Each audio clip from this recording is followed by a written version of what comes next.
Welcome to the neophytes of Narratology, the internet's most pretentious and pseudo-intellectual pursuit since, perhaps, Nietzsche's thus podcast Zarathustra, or Camus' renowned Vlog of Sisyphus.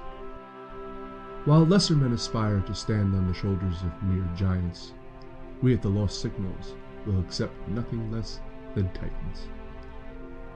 So join us as we delve into the fundamentals of narrative nuance and critique the critics who proclaim to know the universal qualities of effective storytelling.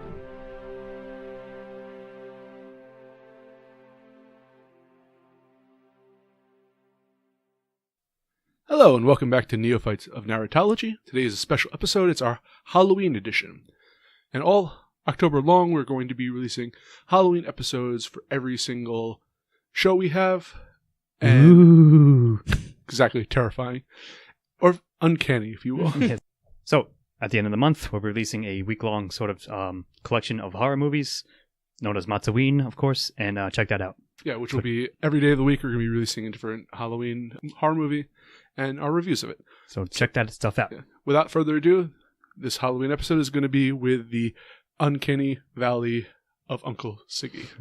Uncle Siggy is actually a term that his nephew used, who was the guy who actually developed modern advertising for, like in America, like how we kind of think of it today. And he was referring to Sigmund Freud, and he was using a lot of like the psychoanalytical techniques. Eddie Bernays, look him up. Yes. Very interesting guy. But nonetheless, we are focusing on the Sigmund Freud himself with the Uncanny. I'm Jonathan Ian Manser, here with Stephen Ramosi. Hello. And Scott Thurlow. Hello. The Uncanny is a kind of short essay written sort of in response to another work of on the subject of the Unheimlich, if you will. I'm going to mispronounce every single German word and name in this. I apologize in advance. Yes, we all will, so sorry about that. But it's the concept of, like, the idea of when normalcy goes awry and it gives this kind of fearful... a strange sensation, yes. And usually fearful. Unpleasant, at least. And, I mean, we're going to go into farther of what these, like, terms mean, uncanny and unheimlich, as we go on. But there's, like, 3 sections of this essay. So I'm going to start with the first one, which can be divided into 2 parts. The first part is sort of a bookkeeping like aspect of this essay where he's just kind of discussing why he is writing this work, his influences, and more importantly, who failed to do their job. Yes. So if I just may jump in real quickly, traditionally, or usually at least on Mott's or other show, we do a funny log line. So for this one, after the first paragraph and a half, I have in my notes, Dr. Dismissive Dick deigns to discuss dread. As if, like, like that's the sense I got of it. And we'll sort of speak upon that here and there. But it's, yeah, as you said, it seemed as if Freud was like, listen, people whoever is covering this is not doing it correctly. Allow me to step in and do it. So, yeah. And he starts off by talking some smack about those who study aesthetics, which this is the first time. Actually, I want to kind of interrupt for a moment. Have any of you guys read any Freud before? You asked me this precast, and my answer was, I'm pretty sure I have. I just don't remember it very well. Probably in like an intro to psych class I took. Yeah, I took a college, few psychology classes. That's the last time I can remember. And that's the only time I've ever read Freud. Well, this is my first experience with Freud besides the pop culture knowledge I have of exactly. it. And I'm surprised by how smug he is. Now that I'm like... I don't know if I say I'm surprised, but I'm pleasantly turned on by it, if you will. Well, that's very as Freud might like to say, yes. Yeah. It's only rivaled by Frege in like smugness. I guess it's a German thing, but regardless, I actually want to read out this one part which he kind of defines what he wants to do with this work. So the subject of the uncanny is a province of this kind. It undoubtedly belongs to all that is terrible, to all that arouses dread and creeping horror. It is equally certain, too, that the word is not always used in a clearly definable sense, so that it tends to coincide with whatever excites dread. Yet we may expect that it implies some intrinsic quality which justifies the use of a special name. One is curious to know that what this peculiar quality is which allows us to distinguish as uncanny certain things within the boundaries of what is fearful. Yeah, and that's basically his thesis statement, yeah. You're right. And I respect that, wanting to clearly define what's uncanny versus kind of other types of horror. And he I actually, from what I gather from this, and I think it's pretty clearly stated that he read a work by Ernst Jentsch. Again, I apologize to every German for that. Who wrote a work, as he describes it, as medico-psychological literature about the uncanny. And I was actually looking him up, and it's kind of weird that he's only remembered, particularly for the fact that being mentioned here. Sigmund Freud mentioned by That's really Freud. funny. But he did a lot of work, and he's one of, in a sense, the founders of, as I mentioned earlier, the Uncanny Valley effect. Mm. So he kind of lists what Ernst, I'm not going to pronounce the last name. Good old Ernie. Has done over the course of his work. And there's another, we mentioned earlier that Freud was being smug. There's another quote I would like to read here, which I think encapsulates everything smug about him. The writer of this present contribution, indeed, must himself plead guilty to a special obtuseness in the matter, where extreme delicacy of perception would be more in place. It is long since he has experienced or heard of anything which has given him an uncanny impression, and he will be obliged to translate himself into that state of feeling, and to awaken in himself the possibility of it before he begins. Yeah, you're right. That's really funny. Like, it's basically he's saying, I'm going to do Orson Welles in terms of Freud, like when I quote him here. I, of course, am long distance from the experience of uncanny or fear or anything. However, we will get to this later on. He actually does, in fact, relate a story of his personal experience, which did, in fact, early in his life at least, arouse the sensation. But that has to be thrown into question because obviously Freud has never. Clearly. That's what I'm saying. That's why I thought it was funny, of course. But of course, he starts out with that. Like, I must bring myself again, like I said, down into this mindset in order to explain to you what my analysis is going to be. But no, it's a funny point. And yeah, you're right. Like, it sort of like flows in and out, but I sort of like it. Like, being me. I liked his style here, is what I'm saying. I really want to just point out, I kind of got a different feeling from each one of these sections, and the idea that I got from this is that he's trying to pin down what uncanniness is, and throughout this entire essay, he's talking about it, but especially in the first part, he's trying to like bring the definition up, trying to pin down what has been said about it so far.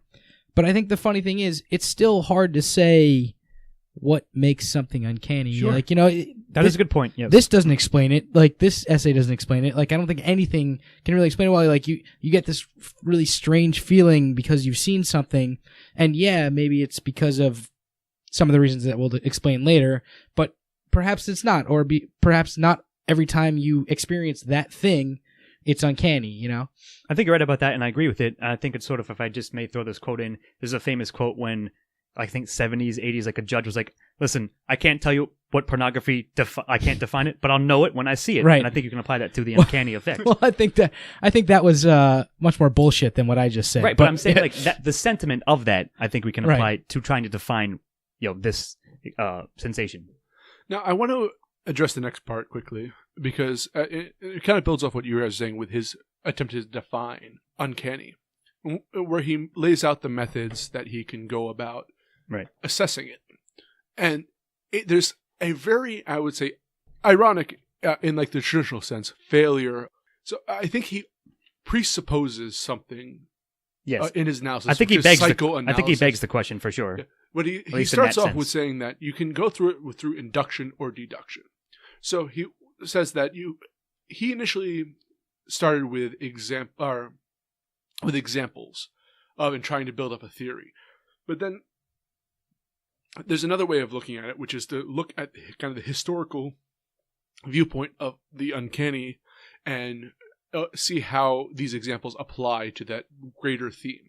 So you can either build from the bottom up and try to find like where it all comes from, or try to apply them to the idea. Except, as I was reading through the rest of this, all of this is filtered through the lens of psychoanalysis. So in a sense, he already has the but yeah, of course it is. But he already has the framework in mind in order to. Yeah, I see what you're saying though. Right away, when I read the first of his examples, I understood the flaws in his system, which is that he needs this to fit in with his presuppositions over his theories. So he's not looking at it for what is uncanny. He's looking at what is uncanny through psychoanalysis. Right. I absolutely agree with that. And I mean, it seemed pretty glaringly obvious to me. Yeah. He was like cherry picking examples, in order to make it fit, as you just said, into his own like greater framework. Or I think even worse, completely ignoring the themes of certain stories in order to fit them in with his, like, not only literally. Sure, he's distorting it, like tearing a theme apart in order to, like, aha, I found castration. Well, we'll that certainly get into. I don't know. I thought that was the most ridiculous part of his argument, and I think that honestly, reading this, it should be completely thrown out because that was the most obvious of his, shilling for his own, ideas, and I didn't think it fit in. I thought he made a lot of interesting points about what makes something uncanny throughout this essay, but that was not one of those things. Yeah. I agree. And it questions the validity of the rest of the work, which unfortunately, because this has a lot of great ideas in it. Sure. I talked to someone who is kind of a psychologist, and they were saying when you read Freud, you have to, with a grain of salt, you have to realize that he is very much into his theories. Yeah. And you have to just kind of ignore those aspects and look at like the good, what he says otherwise. Sure, and I can see that. I think we all tried to do that with this essay, but as you just said, at the end of the day, it was quite obvious that is the way he was, framing his entire argument. I'm a big linguistics fan, as you guys know, and I'm probably second in that category. And I was actually really fascinated by this because this is really good research. It's not just because again, when we use uncanny, and in fact, that term really exists in the American, like the way it does because of Freud's work here. Mm-hmm. And what's interesting to me is it's not a perfect translation for the word he was using, which was unheimlich, which is like, it has a kind of broad, like a lot of sense, like the home. It has a broad idea of like heimlich is the familiar, the native, the belonging in the sense to the house and the different definitions. And then it goes into all these different languages of what he would equate as similar things of what they have to say about this. And the unheimlich is the kind of the not familiar, the not from the home. Well, I think this is a really interesting thing, and something that I took out of this first section is that those definitions are how it started. But as you go through German history towards, where Freud was talking, or Freud was writing about this, he says that Heimlich developed towards ambivalence. I think this might be an exact quote, or it's at least my notes. It's very close. Heimlich developed towards ambivalence until it became the opposite of what it originally meant. So until it became unheimlich, right? Which I thought was really interesting. Like, Heimlich eventually became uncanny, kind of, but it still had its roots. And I think this is why uncanny is a different word than those two words, right? Heimlich means familiar. Broadly, like familiar means home, all these different things. Unheimlich means basically the opposite of that, unfamiliar, all those things. But I think that uncanny means, or at least this is how I've always looked at it, and this is kind of how I define it, is something familiar that seems strange. Right. And that's kind of what he was talking about. Like, that developed towards that through the history of German language. Sure, it kind of goes through like a quick etymology, which is, as you said, Ian, very well researched, and agreed, Steve-O. And I think we might have brought this quote up on some other episode in the past, but if not, Stephen King said, like, it's not a monster, or like you come home in your house and there's a monster. Okay, that's not. Yeah, maybe that's horrifying, but what's really horrifying is that it's your house, but it's not quite your house. Right. Which I think is basically the broad encapsulation of the idea here. Yeah. But Heimlich, that's actually a very good point. It's interesting to see how ideas from other works, like I thought the Stephen King's assessment of horror was fantastic and like very original until I read Freud. Sure. But on that point, also Heimlich has a sense for what belongs in the house to the point of that is not open to the outside. Right. It's the concealed, the kept, Sure. things that should be kept within that was even one of the definitions, in the family. And he explores that a bit further. But yeah. Well, and that's what I like about it, because it's not only how your home changes, but it's also the horror is in the secrets. There's an implication of the secrets that you should keep that are now brought out into the open. Sure. Right. Uncanny actually has a tie to the word ken in English, in like traditional English, and it's less about the home and more about knowledge. So it's what you know, it's what you're familiar with. So yeah, it does have a similar sense, but it's not quite There's kind the same. There's a lot of overlap. It's sort of like a very big Venn diagram, but when it hits at those points, I think that's when it resonates with anyone who is feeling it. I think there could be a better word than uncanny, but I don't know. can't think of I one think off the it's top of so my like head. Yeah. profusely used that Yes, it's but, like, agreed upon. But whatever anyways, the original translation was, sure, I don't think it was a perfect 1-to-1. sure. So, anyone else? have No, any I mean thoughts? that's pretty much what he sets up in That's- section 1. yeah, I that's think pretty does much a the pretty first- good job, even though as you said his little smarminess here and there comes through. But I'm agreeing with what he's trying to at least explore and lay forth. All right, I'm going to start discussing the second section now, where he's actually laying out examples, and sometimes it's personal examples of his patients, which doesn't seem like proper. That's not very good etiquette, but you know, Yeah. but whatever. I guess he doesn't name them, but nevertheless, But he mostly focuses on, I would say, fairy tales and Specifically, like, literature. yeah, like a story that that, time. like, yeah, exactly. So, like, he discusses in the first section. Hoffman, I believe, is the author. Hoffman is the author, but it's the Sandman. the same man. Yes.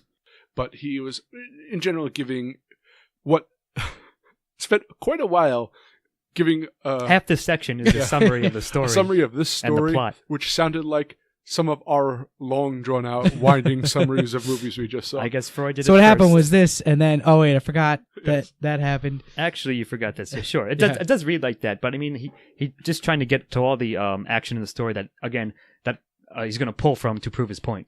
So I don't really want to give a third-hand account. No, it's fine. Oh, I don't think we sorry. should. Hold on, you want to give a summary of his summary? No, I do not. I think that a couple interesting things happened before that Oh, okay. story, though. Well, actually, one specifically that I wanted to mention, where he says that in storytelling, an easy way to create an uncanny effect is to create a sense of doubt as to whether a person is real or an automaton. He says that fairly early in the section. I don't have the exact quote in front of me, I but do, though. Actually, it's from Jenscht, or Ernst. right, who says right. that, he he quotes it. Doubts whether an apparently animate being is really alive, or conversely, whether a lifeless object might be in fact animate. Mhm. And it's kind of like the idea of, like, anyone who's creeped out by dolls will understand this quite well. And he discusses the idea of he had young patients who were like 8 years old, even, who were like young girls who were convinced that their doll collection would turn.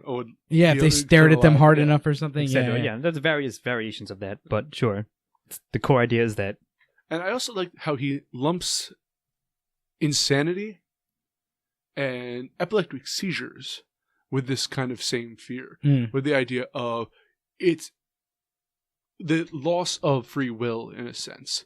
That idea of madness and seizures turn people into an automaton in a way. I think of not only action. that, but I think what he was referencing as far as the seizures go was the mechanical seeming nature of how seizures work. Like That's what he was saying. you kind of stop being I mean, he didn't say this specifically, but to me, what I imagine when I see somebody having a seizure is like these herky-jerky movements. Nothing is like free-flowing like humans are all the time unless they're having a seizure, you know? It's this mechanical, like robotic almost, automaton almost movement that because you can't, somebody who's having a seizure, you can't control your muscles and they just kind of are spasming. I feel in the same way the insanity aspect of, and if you in pop culture see an insane asylum, you'll likely see a person who's rocking back and forth in a very automatic fashion, or perhaps slowly hitting themselves against a wall type imagery, but that goes back to the same kind of fear that Freud is describing. Sure. I'm going to get into the Sandman Now to here, the heart of his which points. is going to bring up one of our favorite, allude to one of our favorite I don't know if it's my authors. favorite, but we certainly encountered Roland it Barthes. a number of times now. My favorite note is from this section. Sure. So basically, the idea is it's a story about insanity and the loss of one's eyes, or the fear of that, with a kind of mythical creature, the Sandman, who will come and, I guess, give people enough sleeping powder that it pops their eyes out. It's this. He takes their eyes and feeds it to his children. Yeah, see, What's not to understand? It's the perfect German fairy tale. It's like the fucking Krampus. Like, instead of the Sandman that we know, like, no, he comes in and gouges your eyes out and then takes them in a sack and feeds them to his kids. Who are like owl creatures, basically. Yeah. So anyway. It's detailing this troubled child who grew up and believing in this, and then it leads him to, I believe, throw someone off a balcony or something like that. or power. He throws 10. himself off the And then- balcony. no, he throws the woman first. throws and his then no, engaged no, off he the balcony. tries to throw off the balcony. Her father comes and saves now her. we're getting into the Then- description of a then he description throws himself of a off. summary. I don't even think Freud had seen this one. So I do have a good note here that I want to say that goes to what you were saying about the eyes. I had perhaps the connection to the eyes, which are to Freud tantamount to the dick. Obviously, the uncanny effect is down to Nathaniel's castration complex. yes, Thanks, Freud. Sure. So, all right, let me just read one quote because it goes to that and to what we were saying earlier. We know from psychoanalytic experience, however, that this fear of damaging or losing one's eyes is a terrible fear of childhood. Many adults still retain their apprehensiveness in this respect, and no bodily injury is so much dreaded by them as injury to the eye, etc. So he's basically saying, psychoanalyst says this, it must be right, and this is the fear of it. the thing is, I don't quite buy that. That's what I'm saying. I'm I have a note sure, here. I'm like, I like the idea of humans body horror in a way, Yeah. in that the idea that the Cronenberg loss stuff. of the eyes is actually quite terrifying. I would not sure, want to. don't get me wrong. Yes, it's a primal fear, but Yeah. I don't agree that's necessarily connected to Yeah, I don't know it if equals it's the, castration I don't know if fear. it's the same Exactly. thing as castration. They're two different things. Yes, Like, I don't want to lose my arm. He mentions that earlier or later. Like, loss of limbs, also castration. Yeah, again, Loss of exactly. anything, pretty much castration. Not everything's about castration, Yeah. Freud. Exactly. So next sentence, just below what I just read, he writes, continues, a study of dreams, fantasies, and myths has taught us that a morbid anxiety connected with the eyes and with going blind is often enough a substitute for the dread of castration. It does, concrete proof, I guess. If you say so. It's, You know what I mean? I don't know. It's so strange. Like, castration is such a specific thing with such a specific, list of things that it ruins for men. Like, loss of the eyes, also a problem for women. Yeah. Loss of limbs, also a problem for women. It's not the same thing. They're very different things. And I think we should throw the castration. I think I said this earlier, but we should throw the castration talk out for this discussion because it's pointless. You Like would say Freud, that because you're afraid of it, of course. But see that, I could have said that so many more times previously in this conversation so far Right. because that's what this reads like, at least for this large chunk of the section. So the only defense I'll put up for this is his referencing of Oedipus later, which obviously had a profound impact on Freud, even if you have just the barest semblance of pop culture knowledge. You know it about because his of works. him. If you ever heard anything about Freud, you've heard Oedipal complex. Yes. But the idea of the tying of the gouging out the eyes with the wish to castrate themselves Equals the punishment of castration that should have been. I guess I could see that, but I think it's taking one specific example of an idea and stretching it out to every single Exactly. fear of Yeah, loss. like we just said, he's basically it could be that, but he's using it as if they're the be all end all for it, and even that might be a stretch. What's interesting to me is he kind of dismisses the fear of or as we call it, the doll, of them coming alive. Like, that's not the important point of this.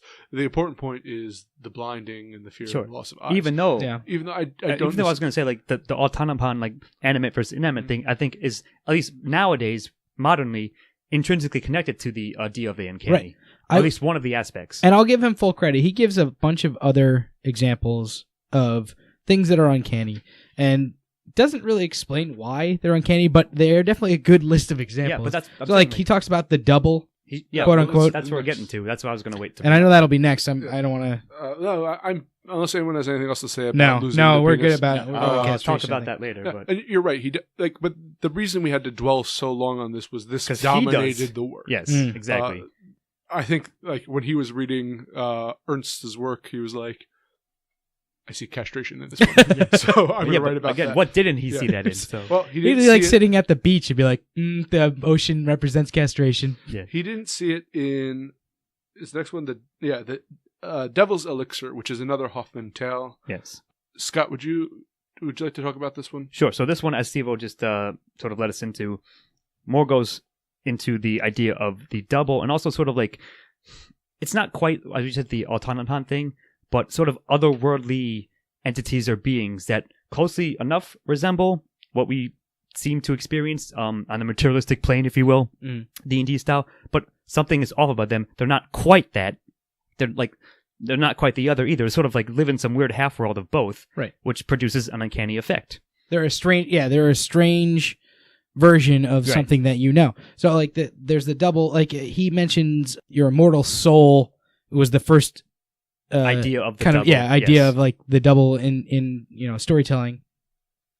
And I was reading that and I was kind of thinking about it as this idea of like looking into the mirror and seeing something that's not quite right, like looking upon your own face in terror, or someone looking upon something that looks like you and being terrified by it and not sure that it is you, that type of thing. Yes, which I think like he explores this very well. But again, I'm sorry, like I'm going to be as mature as I can about it. But he drops it in like again randomly. He's talking about the double, the idea of the immortal soul, as you said, Steve-O. Then he goes one sentence. This invention of doubling as a preservation against extinction has its counterpart in the language of dreams, which is fond of representing castration by doubling or multiplication of a genital symbol. Like, there's no reason for that to be there at all. Then I'm going to give two. It detracts from his argument at large there, at least. I'm going to give two of his better arguments for this. Okay. Now. But it is not only this narcissism, offensive to the ego-criticizing faculty, which may be incorporated in the idea of a double. There are also all those unfulfilled but possible futures to which we still like to cling in fantasy, all those strivings of the ego which adverse external circumstances have crushed, and all our suppressed acts of violation which nourish in us the illusion of free will. Yes, I like that quote a lot. I haven't picked out myself. Yes, I think that's much stronger, of course. And then he also discusses, the idea is, yes, he's tying it back to psychoanalytics, but I view that aspect as like more valid in a sense. Yes, I agree. And here's another one of it, which is kind of more of, I would say, mythological viewpoint of it. The quality of uncanniness can only come from the circumstances of the double being a creation dating back to a very early mental stage, long since left behind, and one, no doubt, in which it wore a more friendly aspect. The double has become a vision of terror, just as after the fall of their religion, the gods took on demonic shapes. Yeah, and that follows very shortly from the first quote you just read, and I think, again, another strong point. I agreed more largely with that than with the other stuff that we just talked about. But yeah, the idea of... I really actually am kind of fascinated by the idea of our fear of what resembles us, like me, like looking in the mirror, that kind of other version of me, as being an affront to my narcissistic ego. Mm-hmm. It's such a fascinating view of it, like what I could have been, or the fear of it taking my identity. That kind of aspects of it really do have a psychological base. That actually kind of goes into the next thing that I wanted to talk about, which is, so I had the double as uncanny. Mm-hmm. And the next thing I had was the feeling of helplessness as uncanny. Yeah, which is kind of what you were just talking about as well. He covers that for absolutely sure. Does. That's the story that you were mentioning earlier, his story about his own life, where he finds the same street 3 times by accident by different routes. That section is just about to follow, and I was going to talk about it. This involuntary repetition type of thing, yeah. Yeah, which, like you said, I think so. He covers the double, if you will, and then introduces the concept or recurrence as related to the uncanny sensation and or feeling. And that's the one you were just saying, Steve-O. Right. So this is where, again, this is the ironic part of it, where, as you mentioned earlier, Ian, in the introduction, I have not experienced an uncanny experience in a long time. But then he does tell a story in which he, in fact, in reality, in Freud's life, one of his experiences in travels, he did experience something like that. And I think he basically uses it as an example, like I said, to introduce the idea of recurrence as applied to why, when faced with an experience like that, it can produce an uncanny effect. Yeah, I'll just... Actually, I think this is what grabbed my attention possibly the most in this entire thing, where he says, I'm going to start in the middle of a sentence, but after having wandered about for a while without being directed, I suddenly found myself back in the same street, where my presence was now beginning to excite his attention. Yeah. I hurried away once more, but only to arrive yet a third time by devious paths in the same place. Now, however, a feeling overcame me, which I can only describe as uncanny, and I was glad enough to abandon my exploratory walk and get straight back to the piazza I had left a short while before. Right. So he kind of gives up on trying to leave. I thought that was kind of interesting. He gives up on trying to leave where he was leaving from because he had wound up back there 3 times.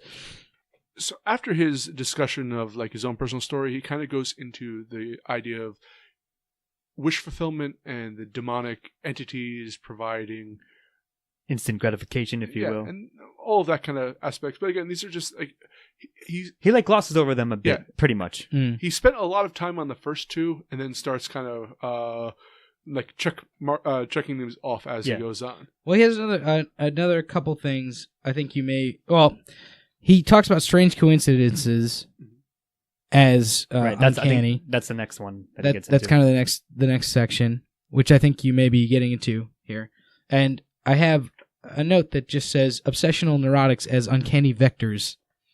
Yeah, he did say that, didn't he? I don't think he said vectors, but it was basically that. Like they kind of see uncanniness everywhere because they see coincidences everywhere. Well, I think one of the examples he gives of that is a patient of his kind of wished for a guy to die. Yeah, and then the and guy he died. did. Yeah, so he felt that he had this kind of mental power of sorts. Sure, it was an uncanny effect because of the coincidental nature see, of it. See every sitcom ever. Mm-hmm. Yes, that is like a mother-in-law dying when the main character has wished for her to. Yes, I think it's sort of like not a weak part, but just not as in depth. Like you said, he sort of ticks off a couple of things here and there and throws them in. He had just a couple other things, I guess. He said at one point, uncanny thoughts are those which stir vestiges of animistic mental activity. Oh, yes, actually, you're right, Steve-O. I do have a couple of things and bring about them that. to expression. Well, that was kind of what I was mentioning earlier about the idea of. I thought that was next section. Yeah, but it's kind of the haunted, like the whether you're looking at like demonic demons making deals, or whether you're like demonic demons being demonic. Thank you. Overusing adjectives. Anyway, so he's also saying like haunted houses, or like what we mentioned earlier, the idea that you have power to control the world where you didn't have before, and like how it kind of harkens back to that spiritual nature of like kind of early man and things like that. Well, yeah, well that's you're right. I think you wanted to speak about Steve-O. Well, I was going to say just towards the end of section 2, he kind of lays out what for the rest of this he looks at as being the two conditions or the two considerations for uncanniness. The first being, and I just have these down as notes, so I'm just going to read my notes here. But the first being, among cases of anxiety based on repression, there must be a class in which the anxiety can be shown to come from something repressed, which recurs. Mm-hmm. Yeah. So this is like something repressed from your past. Exactly, yes. And the second one is, it will be something familiar and old, established but repressed. And it seems to make sense as opposed to, it's established but repressed as opposed to friendly, which was the original definition of Heimlich. Yeah. But the definition of Heimlich, as he discussed before, grew into this thing that was somewhat completely different than what it had been. It's not quite unheimlich, but it's much closer to that than it was to its original definition. Sure. You're right about that. I think I have a phrase picked out. Animistic, I believe he uses here and there. So sort of like her animistic attributes is what I called it, or instincts, where he posits. I think this is broadly true, even with modern neuroscience and psychology, etc., where, yes, there are certainly ingrained evolutionary traits, I would suppose, I'll say. Earlier mental states, I think he uses, which we sort of have overcome, surpassed, or suppressed, I believe. He uses something like that. Surmounted, I believe, is a term he uses. Yes, absolutely. But they're still there, like, in our core psychology, if you will. We just, we learn to ignore them or suppress them again. But when something happens to us or around us, or we encounter something that sort of like brings them back to the forefront, that goes back to your definition, something hidden, now revealed. Sort of like, it's almost like cognitive dissonance, but that term hasn't really been invented yet at the time he was writing this. But it's something like that which produces an uncanny effect. And I quite like that idea, that avenue a bit. So that's all. That's the only one I wanted to cover. Yeah, that's pretty much it for the second section for me. Okay, so Steve, do you want to talk about the third section? Sure. I think the third section is a lot of him laying out what could be uncanny and then saying, but that's not exactly it. Yeah. And then you might be uncanny if. And then he comes to this quote, which I have here, and I think this kind of lays out what he says uncanniness is. He says, an uncanny experience occurs when repressed infantile complexes have been revived by some impression, or when the primitive beliefs we have surmounted seem once more to be confirmed. Mm-hmm. Which somewhat ties into what you're just saying. So the idea is either something that from childhood is brought back, and usually in a bad way or a very uncomfortable way, or something that we thought we had gotten past as a society. Exactly. Kind of comes back and seems to be true, even though we thought we had figured it to be not true. The cognitive dissonance like thing. The idea of ghosts, like, science says ghosts should not be real, but you encounter something that makes you feel that ghosts are real. That's uncanny. Mm-hmm. Yep. Something like that. He says two other things towards the end of this, which I think are important. The first one being a great deal that is not uncanny in fiction would be so if it happened in real life. Yep, you're right about that. I like that point. And the second being, there are many more means of creating uncanny effects in fiction than in real life. Mm-hmm.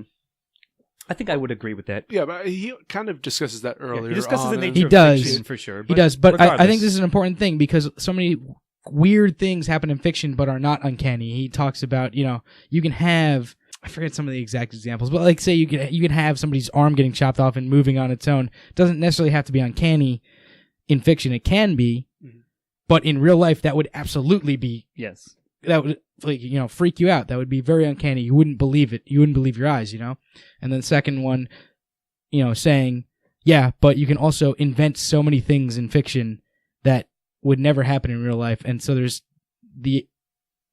so much, it's so much more open to uncanniness if you go into fiction. No, I agree. Like, it was just a good little sub point. And yeah, I think that is true. I agree with it, at least. That it's clearly the case to me. So he's sort of like, he sort of goes away from his Freudness, if you will, for just a second, for a tad bit, just to say fiction allows us to do these things, and he sort of takes his hat off, if you will, to the writers who are able to do it well, who are able to introduce uncanny effects in fiction, even due to the nature of that, it shouldn't have otherwise be, except for the fact they're intentionally doing it. Right, and that again may be one of, if not the most interesting part of this essay, discussion that he has with himself in this essay, Yeah. Which is about the idea that depending on the world that you create in fiction, Freudian slip. the beliefs that we've surmounted, quote unquote surmounted, don't necessarily apply. Sure. You could have, if you set your story up to be a fairy tale, then Nothing is uncanny. Then yeah, exactly. Nothing is uncanny because anything can happen. You've set up a world where anything can happen. If you set your story in the real world and something very strange happens, then it has a much higher chance of being of producing that uncanny effect. Mm-hmm. So, I actually have a neuroscience bit. If you guys are done with the third part, Neuroscience me, bitch. That's pretty much the end of the essay. It's kind of like a famous experiment on the idea of the octopus in the barn. Yeah. Which, if you look at a scene of a barn with like tractors and all of that, your brain's actually not processing much about the scene because it's familiar to you. It's canny in a way. Heimlich. Very much actually to some people though, and the idea is that if you put an octopus in that barn, then you see all the details. Well, but the idea is that you're focused intently on the octopus because it's an unusual thing. It's out of that element, yes. And the idea is that your brain can actually obtain more information from because you're trying to process why there's an octopus there. About the barn, focused and about the octopus and the scenario around it. Yeah. So the idea is that if you're walking through your house. And that's where that fear comes from. It's actually an instinctive thing, or like an evolutionary aspect. That if you're used to going to this, if you're a caveman, you're used to going to pick berries or whatever in this field or whatever, and all of a sudden you see a lion that's not supposed to be there out of the corner of your eye, and your brain actually works quite a bit on kind of peripheral functions, which you kind of set your mind off, and you're going about your duties. And this is the point of it. The idea of you see something that's not supposed to be there out of the corner of your eye will automatically dart to it, and your brain will start going in overdrive to assess the threat level of it. And or at least focus on it intently and decide what you're going to do either way. Yeah. So the Unheimlich is the thing that's not supposed to be where your brain, or the picture that your brain has of what the scenario should be. And there's a reason it gives you an effect of fear, because or like fight or flight or whatever you want, like those kind of instinctive operations, is because like if you see a ghost out of the corner of your eye, whether it's kind of a momentary hallucination or imagining or a trick of the light or whatever it may be. The idea is that you're like, what was that? or if a door opens and closes and you didn't think anyone else was home. Yeah. That kind of fear of, I'm no longer safe because I don't know what is out there. There's kind of like real like biological reasons behind all of these aspects, and not just my fear of having my penis chopped off. Obviously. But it's both that too. It's that too, yeah. Yeah, for sure. If you don't think so, you're wrong. Yeah. But yeah, I mean, I think that's a very good point, and 100% correct. You know, if you notice something out of place, you're way more likely to take in all of the details, hone in on it, that are going on to try and figure out why that thing is out of place, what's going on, what's wrong. And it's a quick. That's why the jump scare is so effective. Of like, because your brain goes on overdrive, right, when something happens that you weren't expected, and then all of a sudden, when it has that the threat value goes from extreme to down, you're kind of aggravated by that. Or like, I do get aggravated by jump scares. Yeah, it's a big mood swing. You feel they're exploiting tricked. you. Yes, you feel that like, where the idea of that if you came home and there was a lion in your house, you wouldn't. I wouldn't feel tricked. That's the point of the extreme thing. Sure. So that's all I have to say about Freud. No, I agree. So I'll add my one final thing. I actually want to read the closing paragraph, which is quite short. He does, towards the end, introduce 3 big pegs of the triangle, if you will: silence, solitude, and darkness. Like, yes, those things can, unto themselves, or contribute to other various factors to producing a uncanny effect. But, as he writes, concerning these factors, we can only say that they are actually elements in the production of that infantile, morbid anxiety from which the majority of human beings have never become quite free. This problem has been discussed from a psychological point of view in another place. So, like, yeah, like... Thanks, Freud, again, you it's dick. funny, yeah, like, yes, silence, darkness, and solitude are scary things, regardless of whether or not they're uncanny, and I'll end with that. Good night. Actually, you just brought up a point I want to discuss though, with that. I can't see a real biological. I guess the silence would be that in like nature, when a predator is about, like if you're at a watering hole or something like that, other animals will fall silent. So it's like a warning, or not be there. Yeah, well, but like from the nature documentaries I watch and my studies, that happens. So the idea of the darkness, obviously, sight is one of our greatest strengths. It's a castration fear, of course. Well, no, but I think that losing your eyes. But considering how important eyes are to the human species survival in the early, instead of Freud's going back to infancy, I'm going back to the infancy of humanity. Yeah, which he touches upon too. But I see your point. I see where you're going at. Yep. And it was darkness, solitude, solitude, which was like, we're tribal people. The idea of us being alone, it's when scary. faced with predators, and it's harder to survive that way. Yes. Of course. So again, I could see all of this instead of being this is a psychoanalytical interpretation, being kind of an evolutionary interpretation. Yeah, it's trifecta, and like I think it's both really. Like he's using it, of course, again to tout his philosophy and science, if you will. But I don't think it's necessarily wrong. It's just funny to me that he ended with that and sort of like again briefly glosses over and is like, again, I just covered the uncanny here. If you want to read other things, check out my other works. Buy my book. Actually, I think he literally says that several times throughout. Yeah. Anyway, so that's all. He's no better than film critic Hulk. No. I'll just say that. I enjoyed this article overall. No, actually, if you were going to compare Freud to film critic Hulk, you'd be like, "Are you tired of?" Try my psychoanalyst technique.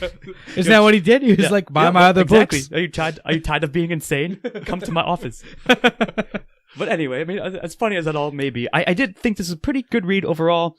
While we certainly could see like the flaws in it and like the glaring parts where like he was sort of blinded himself, if you will, ironically, to like other aspects that may have been valid. I just think it's pretty good, and like you have to give, of course, Freud credit on sort of like bringing this stuff to the forefront of the public mind and so forth. So, and one last thing for me, as much as perhaps I gave him shit for his castration angle, which I think is kind of stupid, but I will give him credit on being able to write a damn enjoyable essay, as opposed to a lot of really dry stuff that you can read. Like at least Freud could write something that was easy to read, a page turner, if you will, among academic articles. We've anyway. certainly read other academics who are writing about castration here and there that were much drier than this. So anyways. I won't name any names, but yes. You can check those episodes out if you wish to. All right. Well, I'm Jonathan E. Manzer. Here with a man who doesn't have to fear castration, because he's already so, Stephen Rossi. Oh. And a man who doesn't have to fear his double because he already killed him, Scott Thurlow. And I live in the Uncanny Valley. Good night. Good night. This has been the Neophytes of Narratology. We hope that you've experienced an epiphany or two of the literary nature, but only metaphorically, of course. Music by Christopher Morgan. Editing and engineering by Jonathan Ian Moser.